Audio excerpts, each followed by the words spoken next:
Super, plouf plouf, vous l'avez dit. Non, non, très bien vu. Je vous raconte une histoire, Virginie, voilà. J'imagine, en fin de journée, parfois, vous êtes un petit peu stressé, parce que vous êtes sorti des locaux de France 3. Emmanuel n'a pas été sage sur le plateau, ou je ne sais pas, quelqu'un vous a pas donné sa chronique à l'heure. Bref, vous êtes un peu tendu. Vincent ne m'a pas donné sa chronique à l'heure.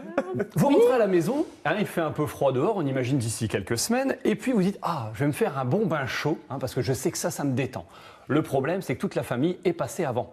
Résultat, il n'y a plus d'eau chaude dans le ballon d'eau chaude, d'accord? Et là, vous êtes là comme ça, vous dites, mais qu'est-ce que je fais? Deux possibilités, soit vous vous agacez, et puis vous êtes commencé à être encore plus stressé, ou vous êtes créative. Et là, vous vous rappelez que Frédéric va se baigner régulièrement dans la Dole, voilà. Et vous dites, pourquoi pas?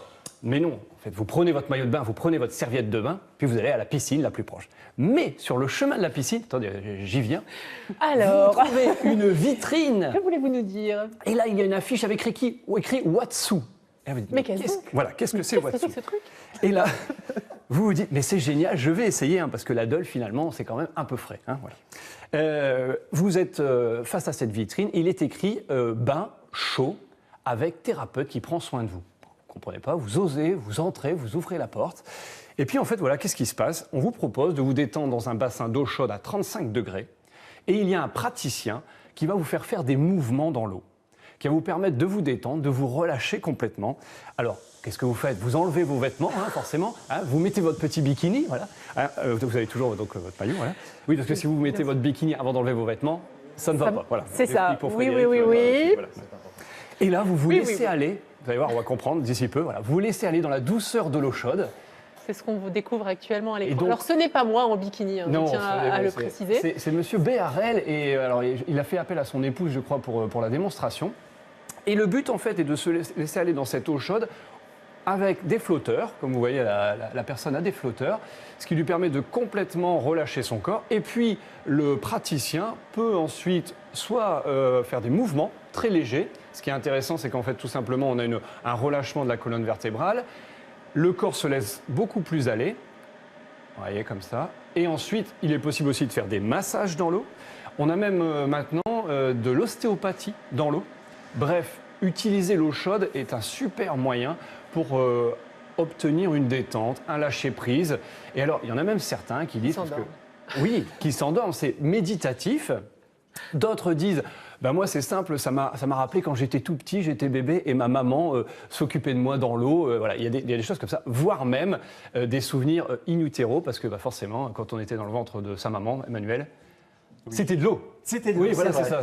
Mais vous m'avez réveillé, Emmanuel. Oui, j'ai senti que je l'avais perdu. Vous endormi avec la jeune fille dans l'eau. Non, je suivais, mais bon, voilà, je n'avais pas là. Bref, un outil qui n'est pas encore très connu. Et donc, Watsu, c'est la contraction de water et shiatsu. Ça, je savais. Donc, l'idée était de rejoindre les deux. Et ça se pratique dans le Nord et dans le Pas-de-Calais? Ça se pratique dans le Nord et dans le Pas-de-Calais. Là, on était à Vambrechy, à Aussoin. Donc c'est monsieur Béharel, Julien Béharel qui pratique ça. Non mais c'est bon, on mettra toutes les coordonnées sur le site internet. Voilà. Vous pouvez donner son numéro de portable, son adresse. Non, mais voilà. En tout cas, je voulais le remercier de nous avoir... C'est quelque chose qu'on pratique régulièrement comme une activité, comme quand on va à l'aquagym ou faire du tai chi ou du shiatsu, ou c'est quelque chose qu'on fait ponctuellement une fois de temps en temps quand on est fatigué pour se ressourcer? Deux possibilités. On est en préventif en se disant, voilà, moi tous les mois, je me fais ma séance de Watsu parce que ça me fait du bien et que ça va être cool, zen. Ou alors on est un peu plus préventif, mais en version, voilà, j'ai mal quelque part. J'ai essayé une ostéopathie classique ou autre. Tiens, et si j'essayais quelque chose dans l'eau chaude? Je sais que l'eau a tendance à me détendre. Je suis quelqu'un qui est très tendu. Et bien là, je vais me faire peut-être 2-3 séances d'affilée. C'est à voir avec le praticien. Parce que dans l'eau, c'est plus facile de se laisser manipuler? Surtout quand c'est de l'eau chaude, on est en apesanteur. Donc, il faut savoir que 90% du poids du corps, on ne le ressent plus vu qu'on est dans l'eau chaude. Comme quand vous êtes... C'est de l'individuel ou on peut être en groupe? Ça, c'est plutôt en individuel puisque vous avez le praticien qui doit s'occuper de vous pleinement et il a déjà bien à faire. Ah oui, ça j'en doute. J'en doute pas. Ça vous inspire, Waiba? Vous avez envie d'aller faire du Watsu? Oh, s'il ressemble à Brad Pitt, pourquoi pas, oui. Non, mais on ne vous a pas parlé du monsieur qui ressemblait à Brad Pitt, on vous parle d'eau chaude, là. Oui. L'eau chaude, ça vous détend ou pas? Ah oui, ça me détend. Et on peut le faire même si le ballon d'eau chaude va bien chez soi? Oui, alors sauf que dans une baignoire, Frédéric, on est bien d'accord que c'est un peu compliqué pour se laisser... À moins que vous ayez une très grande baignoire chez vous. Non, mais ce qui veut dire, Frédéric, c'est qu'on n'est pas obligé d'attendre de tomber en panne d'eau chaude pour aller faire du Watsu. C'était pour ma petite histoire, vous avez compris. Bon, merci beaucoup, Frédéric. Non, c'est Vincent. Vincent. Non, vous n'avez pas suivi. Merci Frédéric pour cette intervention très pertinente. Mais de Et rien. merci à vous Vincent pour cette rubrique sur le Watsu que Avec vous plaisir. retrouverez sur notre site internet nord-pas-de-calais-matin.france3.fr grâce à Emmanuel qui a pris plein de notes et qui va lui-même aller tester le Watsu. Watsu.